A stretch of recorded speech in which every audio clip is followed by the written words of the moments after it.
वजीर आला पंजाब चौधरी परवेज इलाही ने शरीफ बरादरान को आड़े हाथों ले लिया। उनका कहना था झूठ की कोई जिंदगी नहीं होती। शहबाज शरीफ ने जिंदगी में बेशुमार झूठ बोले हैं। गिनीज बुक में झूठ बोलने वालों की जो लिस्ट है इसमें भी शरीफों का नाम शामिल है, लेकिन उन्होंने छुपाया हुआ है। वजीर आला पंजाब का कहना था शरीफ बरादरान की डिक्शनरी भी अलग है। परवेज इलाही ने बताया शहबाज शरीफ ने कहा था हुकूमत में आते ही सारी चीजें ठीक कर देंगे। असल में अल्लाह ताला ने इनको एक्सपोज करना था और वो बुरी तरह एक्सपोज हो गए। उन्होंने कहा नून लीगी हुकूमत जो महंगाई का तूफान लाई है वो थमने का नाम ही नहीं ले रहा। चौधरी परवेज इलाही ने बताया कि वजीराबाद में भी कई मंसूबे शुरू कर लिए हैं। वजीराबाद की कार्डियोलॉजी को 200 बेड पर अपडेट कर दिया। बहुत जल्द इसको 400 बेड पर लेकर जा रहे हैं। उनका कहना था वजीर आज़म शहबाज शरीफ ने बदकिस्मती से इस इदारे को बंद करा दिया था। मेरी समझ से बालातर है कि सियासी लोग ऐसा काम क्यों करते हैं जिससे उनकी बदनामी हो।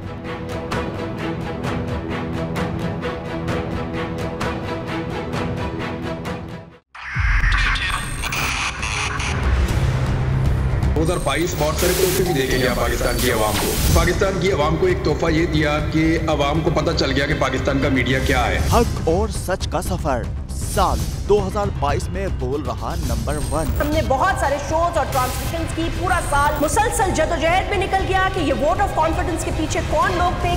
तोड़े रेटिंग के सभी रिकॉर्ड। सोशल मीडिया पर भी सबसे ज्यादा तेजी से 2.4 बिलियन व्यूज का संगे मील अबूर किया। एंकर्स को भी आवाम में सबसे ज्यादा मकबूलियत मिली और सोशल मीडिया पर भी बोल रहा सब पर भारी। सब्सक्राइब करें और बेल दबाएं ताकि कोई खबर रह न जाए।